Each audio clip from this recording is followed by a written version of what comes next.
We're snorting cap rates and shooting up cash flow here at Deal Junkies.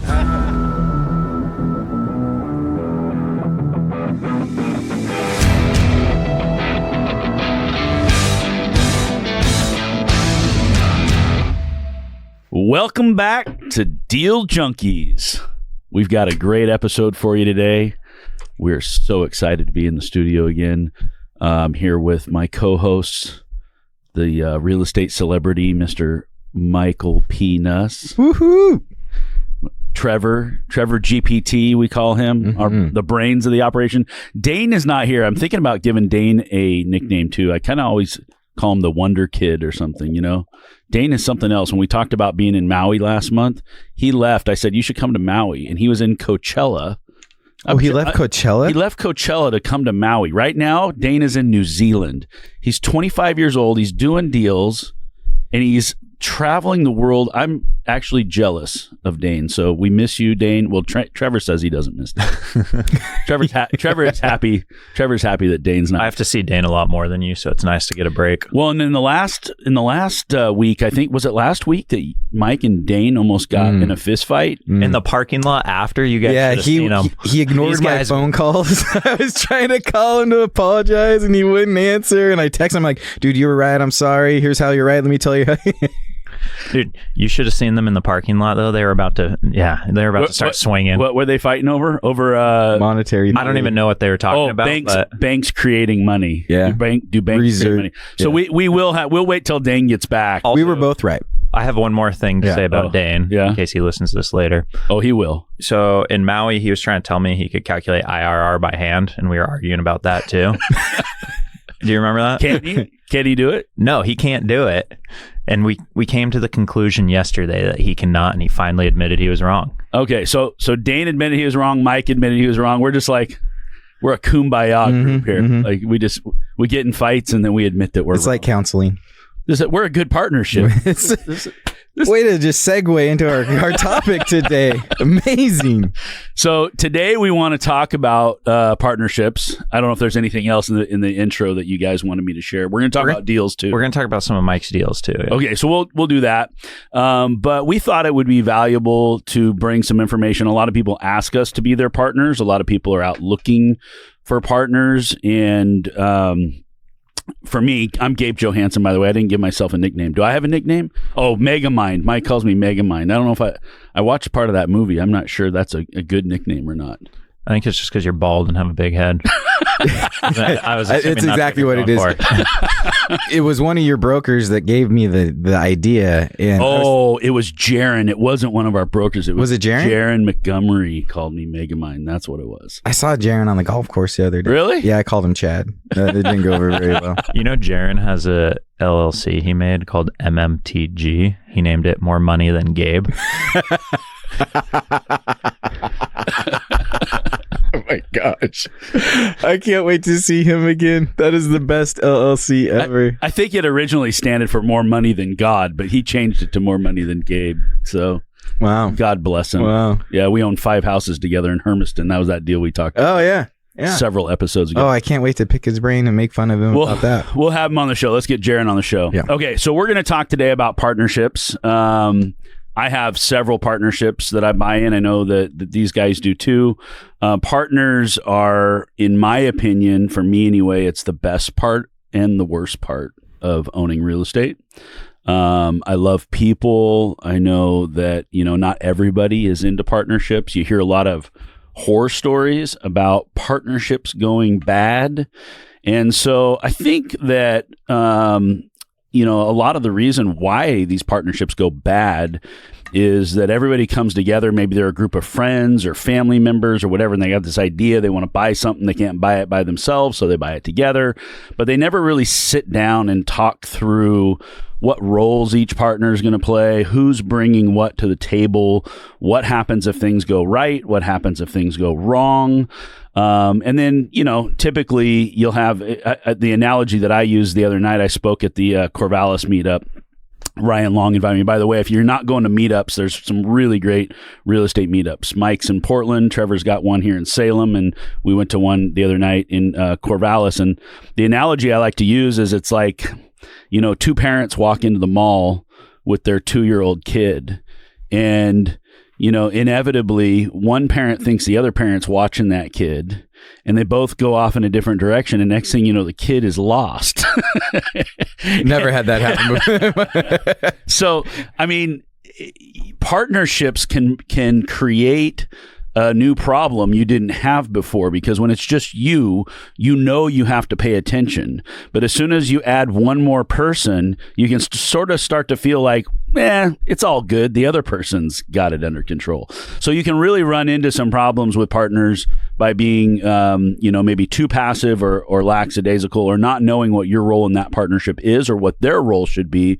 And so, We'll start with you, Mike, or unless you want to start, Trevor. Well, do you want to start with like the roles to a partnership? Well, sure. Let's talk about why. Number one, I guess, why would you want to partner with somebody to do a real estate deal? You can do bigger, better, more deals, diversify risk, do deals you otherwise wouldn't be able to do. Okay, so I love all those things. So, what's your favorite part of it? Doing bigger and better deals, and deals you wouldn't otherwise be able to do. So what makes them better just because they're bigger? So for example, we have a partner, Mark, right? Me and you like doing value add projects. This value add project we're about to do, me and you wouldn't take on by ourselves because we can't handle that level of value add.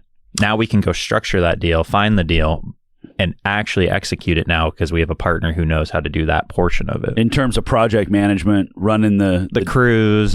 Yep, knowing how to properly bid it out. Okay, well, Mark Gallegos, he's been on the show. He's a real estate developer, GC, owns Skyline Builders, and they do an excellent job for us. Sponsor of the show, Skyline Builders. We'll send them a bill later. Yeah. Yeah, that's a good idea. But there's an example right there is you want to go do, it's not even necessarily bigger or better. It's just a different kind of deal that requires a different skill set. Mm-hmm. Like there needs to be somebody that comes in with something that we don't have. And in that, we can find that deal, we can finance that deal, but we don't own a construction company. So to have a contractor come in with us to do the lift makes all the difference. Yeah, if you don't have no one has the bandwidth and capacity to take on every opportunity they have. And sometimes you get these opportunities, you're just like, well, that is a no-brainer and it really needs to be done. And so then the way you do it is you just make the pie bigger. I think that's the whole goal of a partnership is you're trying to make the pie bigger. Yeah. So then, and you just nabled off a bunch of ingredients of how you make a pie bigger.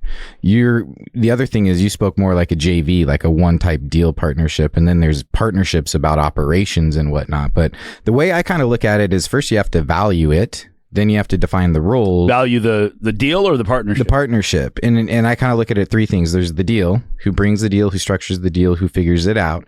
There's the money, and there's the operations. And so there's kind of three pieces. Most of the time someone brings two. And that's kind of what generates and drives the process, right? Like you guys bring the deal on this one, you're structuring it. I imagine you probably structure it with some seller debt and some other debt, and you structure it in a way that makes bringing capital easier.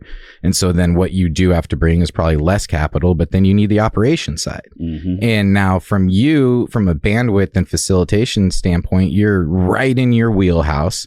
Acquisition, negotiation, finance, structure. You package it and then you give it to Mark in his wheelhouse. And then you go focus doing what you're good at, and he focuses doing what he's good at. Sure. Yeah. You remember that show Marcos Lemonis did back in the day called The Prophet? I don't know if that's still out or not. He used to talk about partnerships all the time. He said the only three things you can bring are time, money, or expertise, which is kind of what you just said, except you could bring the deal, structure the deal, or you could bring the money, or you could be operations after the fact. Yeah, I think you have four roles to every partnership. You have someone who finds the deal, someone who's the money or debt partner, whether it's equity or debt, and then you have someone who analyzes, comes up with the business plan for the deal, and then you have the asset manager who's managing the property or managing the rehab or managing the property manager. Okay, so let's walk through that real quick. You got somebody that finds the deal, acquisition, so you got to know how to hunt for a deal. So there's one way to become a good partner.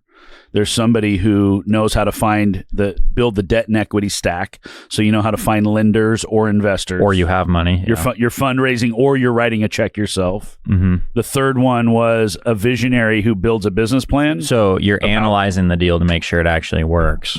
while also building out the plan with the deal. Okay, so wouldn't that be part of the first person's role? Defining the deal? So I think maybe. Yeah. I mean, they know a high level. You're like 1A, 1A, 1B in that scenario, which I love because it's a great example for someone getting into something that they don't have experience in, right? Like you're just now part of that third of the leg of the acquisition side. You just have a little bit more less expertise, so you realize you're a small portion of 1/3 of the pie, but you're still part of the pie and you can still be part of the partnership, and then you watch and learn as then the expert packages everything together. Yeah. So this reminds me kind of like a sports team, it's like everybody's got to play their own position well, and if they do, you've got a really good team that each person is doing what they really like to do and which is what they're usually really good at, and if everybody's humming, then you've really got something special going. So the fourth one was operations, which is super important because we're deal junkies. So we like to go find a deal, we underwrite it, come up with a business plan, and then we just want to pass it off and go do it again. And so if you don't have operations people, you are toast because you'll just run around and buy a whole bunch of assets that are underperforming, and they'll just keep underperforming because you've written a business plan, but there was nobody there to execute it. Yeah. And usually if you're somebody who is a visionary or somebody who's out a deal junkie trying to find deals or structure deals, you're probably not an operations person. Operations people are much more detail oriented.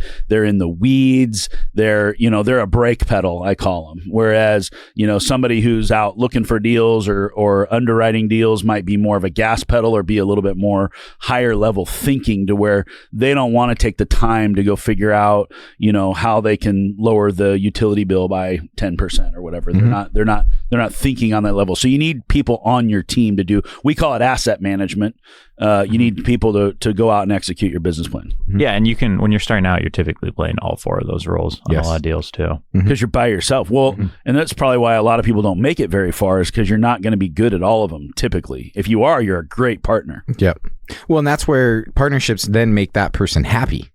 Because when you're doing all four, you don't like all four. That is not where, there's probably one or two that you really enjoy. And so then you focus on your partners, have the other two, the number 3 and 4. So we've had Paul Curley on the show. We talk about Paul all the time. Paul was never a partner guy. He did some partnerships.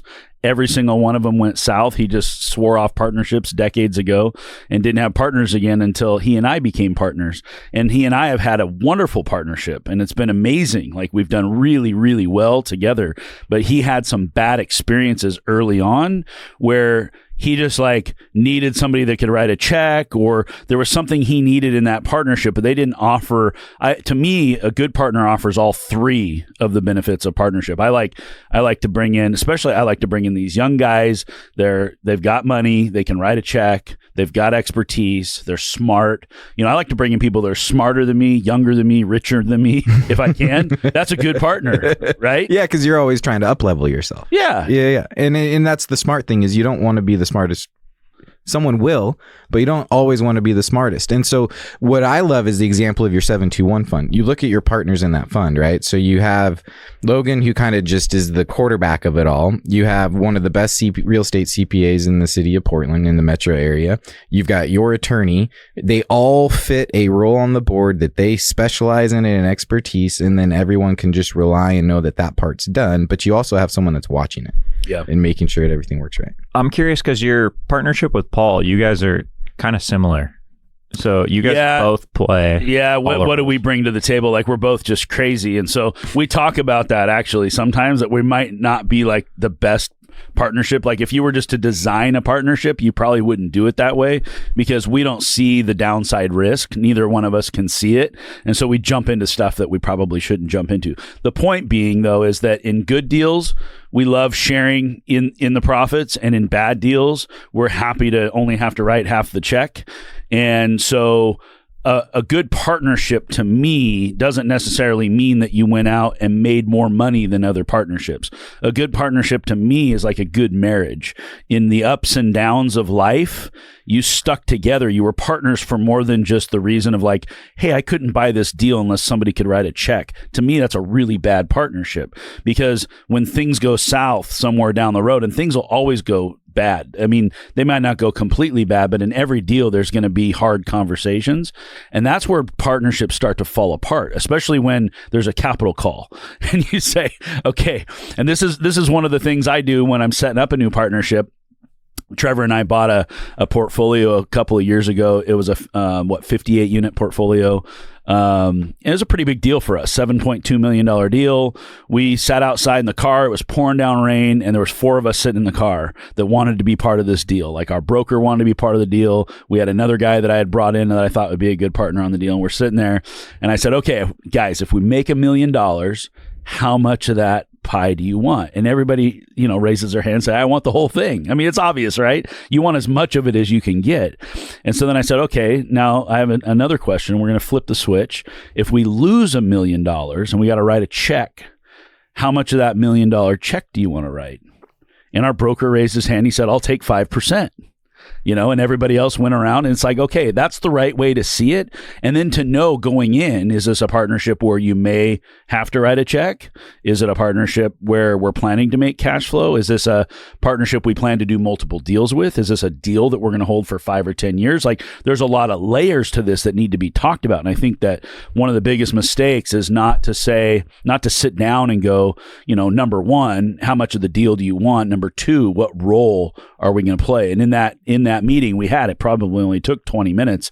We're sitting in the car and we decided Trevor and our other partner would be more asset management in that deal. So there's deals like with Paul, I'm the asset manager, which is a problem because I'm not a great asset manager.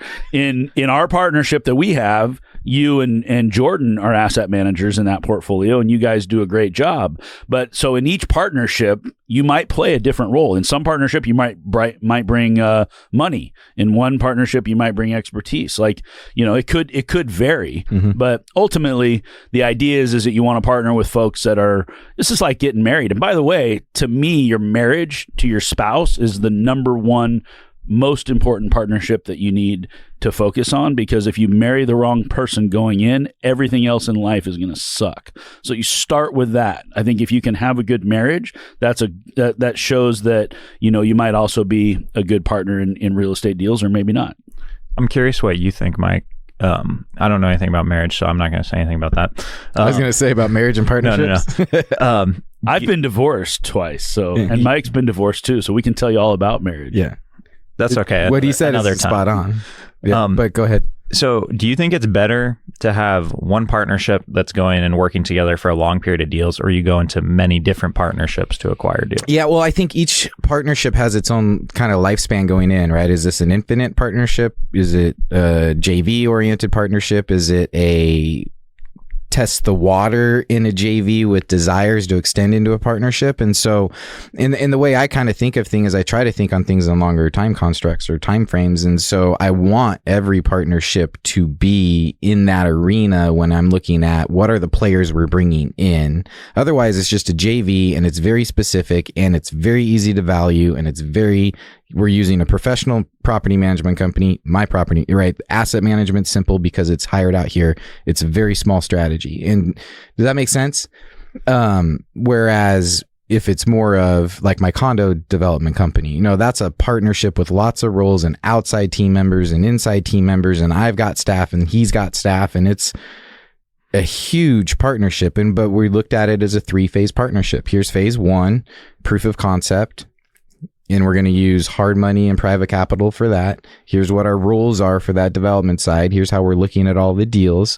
Phase 2, once that's proven, now you create it into a fund. The fund gives us mobility in the way that now we're acquiring and developing. And then phase 3, scale based on taking that model into other cities that offer the same type of thing. So, but we're not going big right away. We're focusing on that. So is that the kind of a partnership where you plan to go long term, or is there sort of a defined end to it once you hit that? Yeah, no, something like that is more planned to go long term. And that's the thing is 1, 3, 5, 10-year visions. Everything's going to change and everything's going to be different. So that's why you look at it in those phases. And if phase 1 goes well, we'll go into phase 2. What I find is I go into every partnership hoping that they go forever. Mm-hmm. But most partnerships just sort of, I've had a few bad partnerships, but I've had also really good ones where they just sort of, we just stopped buying deals together because either my partners were more conservative, they didn't like where the market was at, or maybe they're older than me, or whatever. Our business philosophies sort of changed, or where we thought the market was, or I wanted to go into different areas they didn't want to go into. And so it's interesting how you can sort of plant the seed in a partnership and start something, and you can hope for it to be, big and go long term. But then ultimately, for me anyway, I still have many of those old partnerships, and they're fine. I'm just not out buying a lot of deals in those partnerships. Yep. You still have your tax returns. Yeah. And here's the thing: I wouldn't say every. The high majority of every partnership that I've seen fail comes from outside forces, not inside problems. Outside forces. Yeah. Divorce, goals change, death, health. I was on the phone yesterday with a guy who wants to sell a project in Washington. And I said, tell me why you want to sell. I always just ask that question. Yeah. And he says, well, he's a younger guy. He's a developer. His cousin is his money guy, orthodontist. But then they brought in this partner who's a contractor, but he's 84 years old. And he was the guy that kind of helped them get some of their, as a guy that's never going to retire, go, kind of a Paul Curley kind of guy. But now he's 84. He fell down the stairs a few weeks ago, and he hasn't been able to walk without a walker. And he married a new wife a couple of years back. And now suddenly they're going we've got this great partnership. And now the two of them are sitting, the two younger guys are sitting there going, we're going to be partners with his new wife pretty soon. If he's 84 years old, even if he recovers from this fall, the writing is on the wall. They started thinking about things they weren't thinking about before. They're still all friends and they love each other, but the guy's at a different stage in life, and they got to start making plans for what's going to happen if he were to pass away. And so, those are real problems that you have to think through. Is the age of your partners. I've had partners like Paul who were older than me, and at some point that if things go the way they're supposed to go, he's gonna be gone before I'm gone, and that's gonna create problems for me. So much so, because that's your age has so much to do with your goals and how your goals change.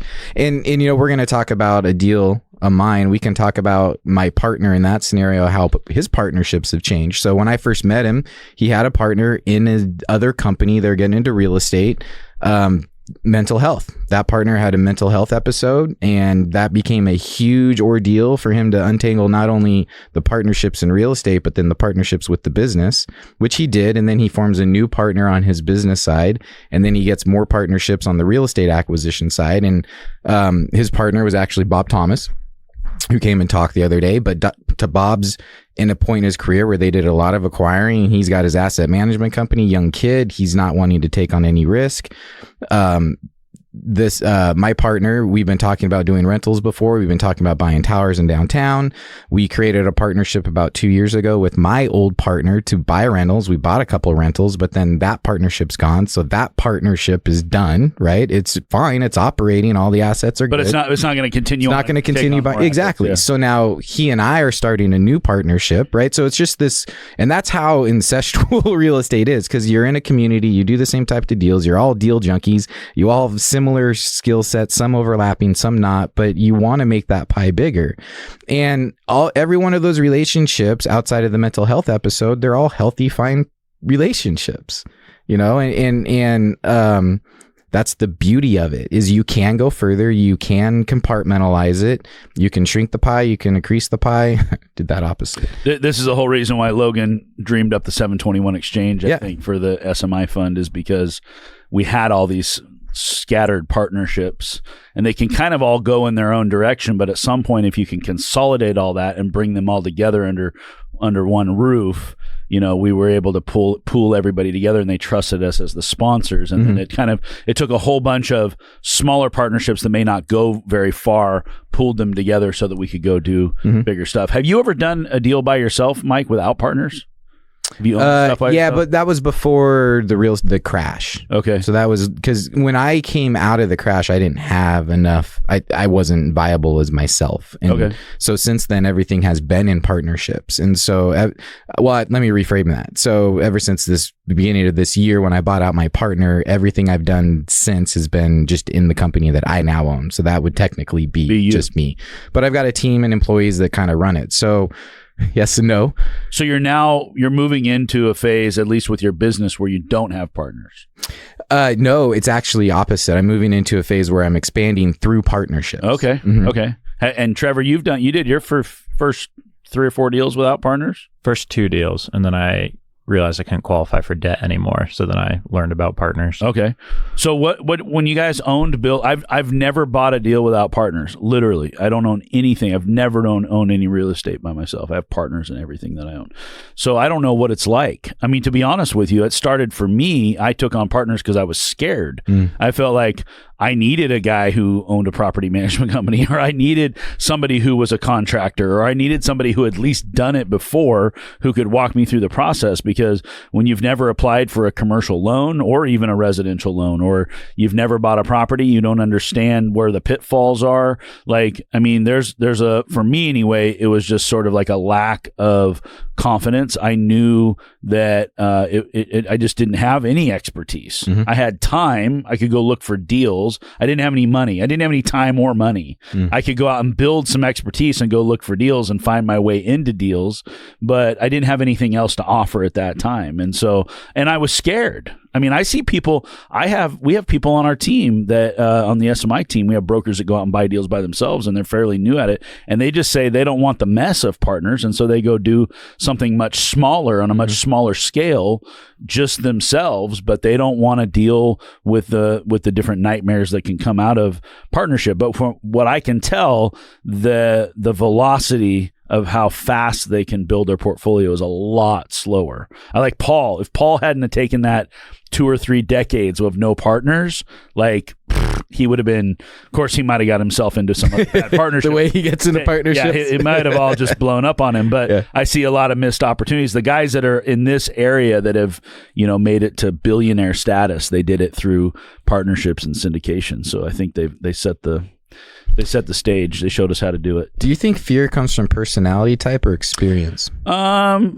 I'm not a fearful person. And so it just, when it came to real estate, Was it just more realistic? I'm an aggressive guy. Yeah. I think for me, it was just like, I can really relate with a new investor who's going like, man, I'm just shaking in my boots. Like, I'm not just, because you guys know my personality type. Like, I'm not scared of anything. Like, I'll try anything. But when I'm stepping into a new arena, it's like first day in the new school or the new job or wherever, you know what I'm saying? Like, you have that feeling of like, you don't know. I don't know. And I came out of business. So I understood business and sales and marketing and some of this other stuff. And I was really interested in real estate, but I didn't know what a real estate deal was. And I didn't know what I was getting myself into. Yeah. I mean, it felt like when I bought my first duplex, it took me 3 years from the time I started looking to do a deal. It took me 3 years to buy my first duplex. And when I bought that first duplex, it was scary. I mean, it was a $100,000 building. Now you fast forward 10 years and I look at that same deal and I'm like, I mean, I buy buildings 5 times bigger that I never even go look at them, I mean, but your brain has to adjust to that. Yeah. Well, it's the old adage, you don't know what you don't know. And I think that's what successful real estate people are. They're not afraid of leaning into not knowing what you don't know, because that is the fear, that is the abyss, that's what you don't know. And what does that mean? You have to be a people person, you have to ask questions, you have to get yourself into situations you can then learn from so you can expand. Well, and this is one thing I learned from GoBundance. I love it. One of the first things I learned, so first you don't know what you don't know, and this is the cycle, repeats itself. Then you learn what you don't know. You don't learn it, but you figure out what you don't know. You now have a list of things you don't know. Yeah, exactly. Now you have a list that, okay, now I know what I don't know. Now you go learn what you don't know, and then that puts you right back into number 1, which is, and then you get into the next phase, you're like, oh, great, now I don't know what I don't know. And that's the learning cycle, and that's the experiential learning cycle. And so once, I guess, if you were starting out and you didn't know what you were doing. And I have people come to me all the time like, hey, would you buy a deal with me? And I'm like, you could buy a deal without me. You don't have to buy a deal with me. They're like, yeah, but I just feel safer doing it with you. Like you could help me, you could mentor me, you could guide me or whatever. And then is the thought that once I learn those things, then should I go off and just do a deal by myself? Because I've thought about that sometimes. For me, my personality type, I'm a natural partner. I could go consolidate. I could sell some of my properties and other partnerships and just go do 1031s and just go buy my own stuff and not have partners. The thought has never crossed my mind because I love partnerships and I love my partners. And to be honest with you, it's probably the main reason why I'm doing this is because I just have so much fun. You don't know how to around. make friends otherwise. Yeah, I mean, they don't go and play Nintendo. I will say it's a lot easier to make friends when they want to come be partners with you and do a real estate deal. That's a lot easier. That is true. But I mean, really, when you think about it, like how boring would that be to just go do deals? Like when you owned your first house or two, were you jacked about it? Were you excited that you own real estate? I was pretty excited still. Was it? It's more fun now. Yeah, it's way more fun now because now we have a group vision, group goals, and different things like that. And you have a team doing it. Like for me, yeah, I got bored and I stopped buying deals for a period of time because I was just set and I didn't know what to do next. So having a good partnership sort of re-energizes you and it has this synergy. So much so. And so when there's days when you're kind of like, I don't really know if I want to keep going, your partners are like, we got to keep going, like let's, and to me, like having a partner when things go bad, I'm the kind of person where I got to get it out of my head. I got to say something about it. And I can't go, I'm not the Paul go meditate and figure it out guy. Like I got to talk it out. And so to have partners to be able to share that experience with so that we can put our brains together, like I sort of feel like I come up with a lot better ideas because I'm around good partners that are helping. It's like a what do you call it when a musician can't write a song or a writer gets writer block and then they have to be around a certain person, like a muse, I think they call them. And now suddenly it turns a light on in you to where you're able to do something you couldn't do by yourself. I think that's kind of how I feel about real estate partnerships. Yeah, absolutely. On the communication piece with partnerships that go wrong, the biggest thing I see is they hold it in, they don't share what's going wrong, and they all stick their head in the sands. Build resentment. Build resentment. They don't want to share those thoughts, and then they don't try. It ends in everyone's just pissed at each other, and then you bring attorneys in rather than just sitting down and figuring out what's going wrong. And that's a really good segue because we want to keep it to 15 minutes. But communication is how partnerships die. But it's not. It can evolve and happen in different ways. For example, communication was kind of the beginning and the end of my partnership. And it started with expanding so much. So at first we were workers, we were operators, and then we had some employees. And so we were small managers, and then we became middle level managers with multiple. And then we had upper level management, right? And so now we're executives, and then we had managers of departments, and we weren't communicating. So was that something that just evolved over time that you didn't adjust with the growth? So when you started off, you knew your roles, but then as the partnership grew, you didn't redefine your roles and your channels of communication. It's exactly, we vaguely knew, okay, we're going here in these directions in our roles, but then we didn't actually solidify that further. And then the bigger we got, the more distractions we had, the faster pace went, and the more decisions that needed to be made, but we didn't change our communication structure. And then COVID happened, and that made that communication structure even more difficult. What would you have done differently to make that partnership? What you're pointing out is the same thing like with the marriage analogy. The day you got married and went on your honeymoon, you guys were probably communicating really well. And then 5 years later, when you're starting to have some problems and you're not talking the way that you talked before, like your life has changed. Now maybe you moved to a new area, or you have kids, or you've got this job that's demanding, and now you haven't, your relationship has not evolved along with your life, absolutely events. Yep. And so now you might start to drift away a little bit, and you're not having those same conversations. So how do you, in any relationship, including personal or professional partnerships, evolve your communication style to make sure that you're not growing away from each other, and that you're continuing to grow together. Yeah. So work on the business together and not in the business exclusively, right? As owners and leaders, we understand there's in the business and on the business. And a lot of times you either get stuck working in the business, or then you drift completely out of the business, but then who's working on the business? And are you relying on your upper level management to work on the business, or are you communicating and creating a very clear plan that you can then give the vision down through your organizational chart? And so that only comes from working on the business. And so then you have to schedule, and then you have to commit to, and you have to show up to those scheduled working on the business sessions. So the role that you play in your company or in these partnerships, if you're playing the visionary, you're the person who came up with the business plan for this deal, and now you turn it over to somebody who's going to execute the business plan. Same thing in business or real estate, right? Now you progress down the road, you're still the visionary role. Exactly. And so there are going to be a continuum of new visions for your business or that property that somebody's got to come up with, and then make that plan so that somebody can go execute the plan.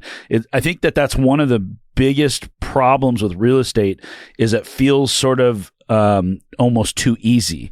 Like you just buy a deal, you throw the keys to the property manager, you tell them to raise the rents, here's where we think it should go, and you sail off in the sunset, and you just go buy another deal. And then you look back 6 months or a year or 2 years later at the property, you don't even remember what the original plan was, because we're 20 deals down the road, right?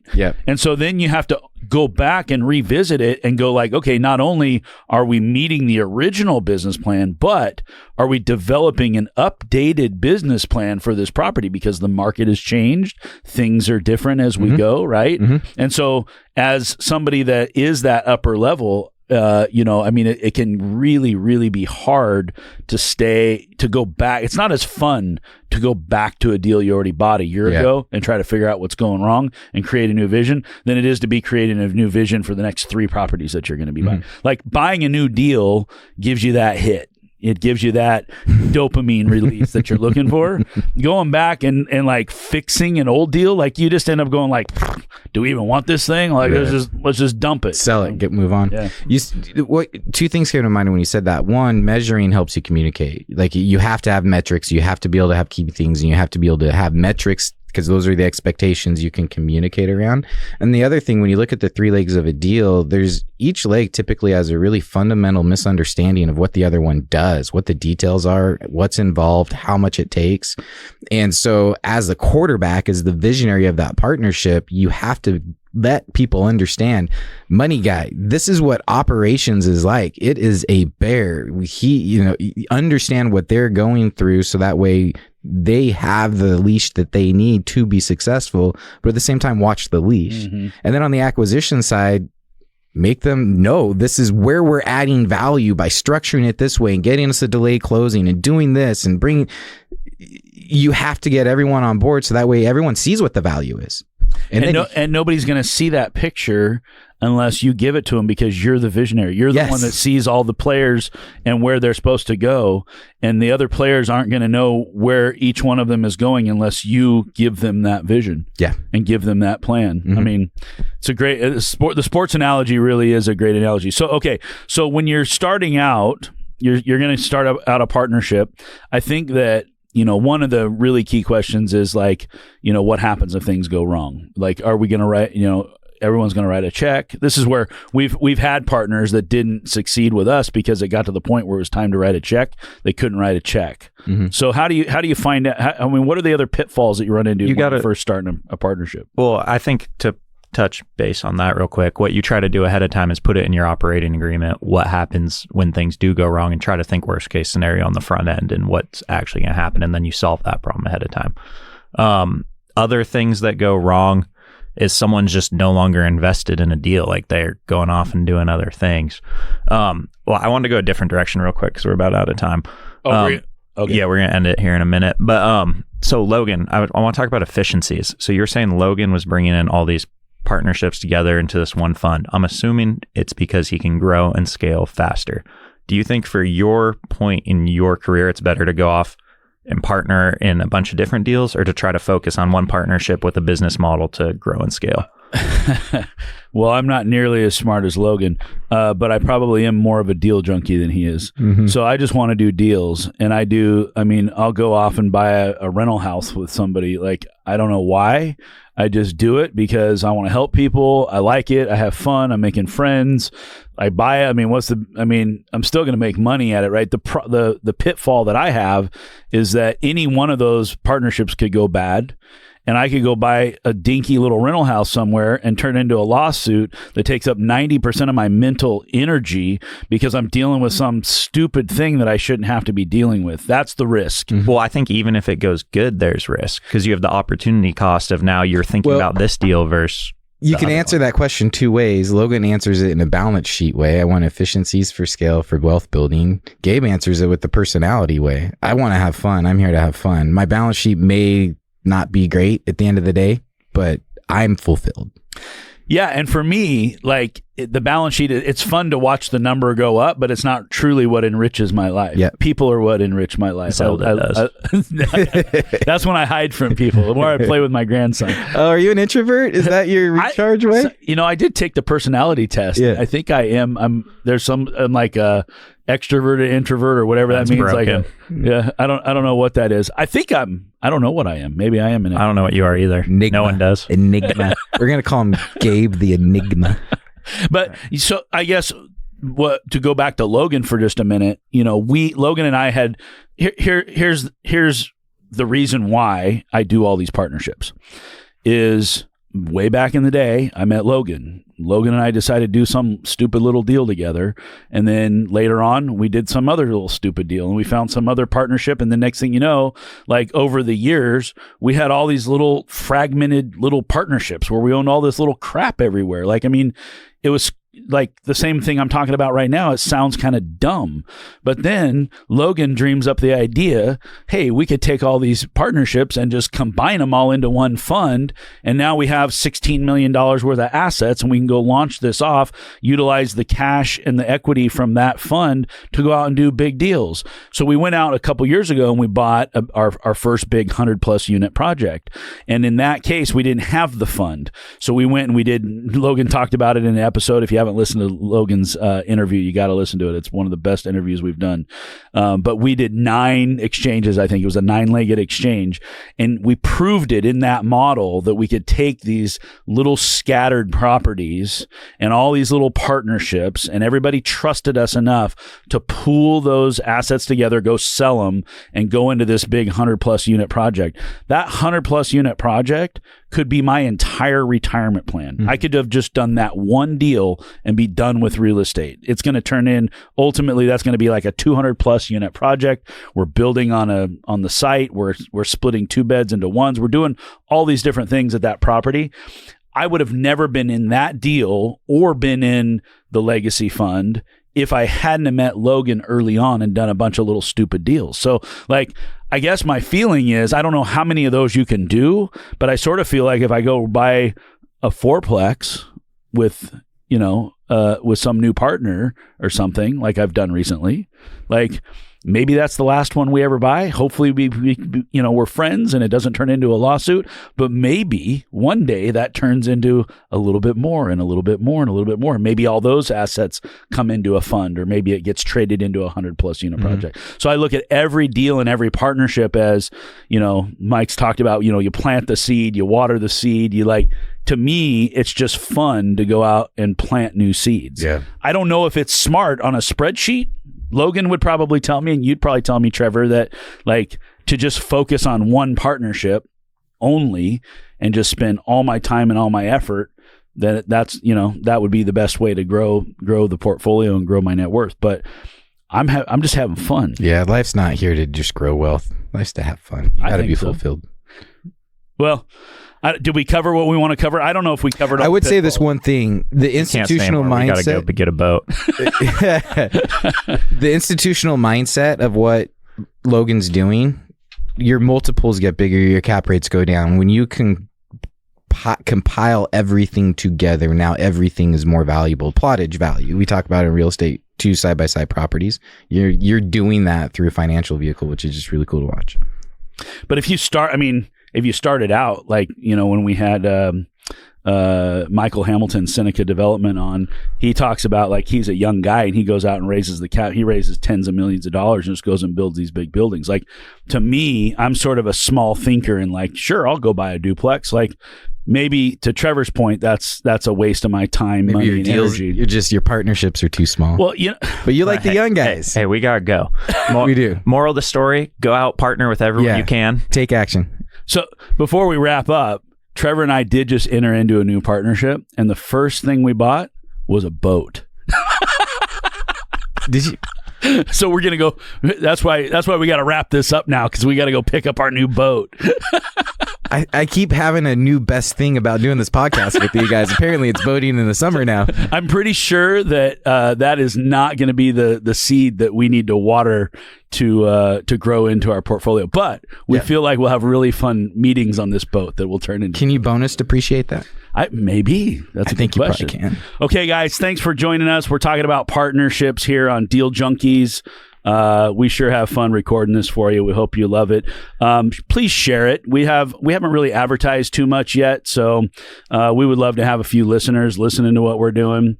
Trevor has something to say about that. Send the share link to a friend if you get value from this. The more you do that, the more we'll keep doing this. Next episode, we're going to talk about some deals, some of Mike's deals. How do you share a link? Is it that little square? It's a little square with a little arrow on the top. Mm-hmm. So you just hit that, and then you click messages, and then send it to your mom, send it to your dad, just send it to your best friend, everybody in send all contacts. All contacts. The first person to share it and tag me in it will get a free coaching call. Oh yeah.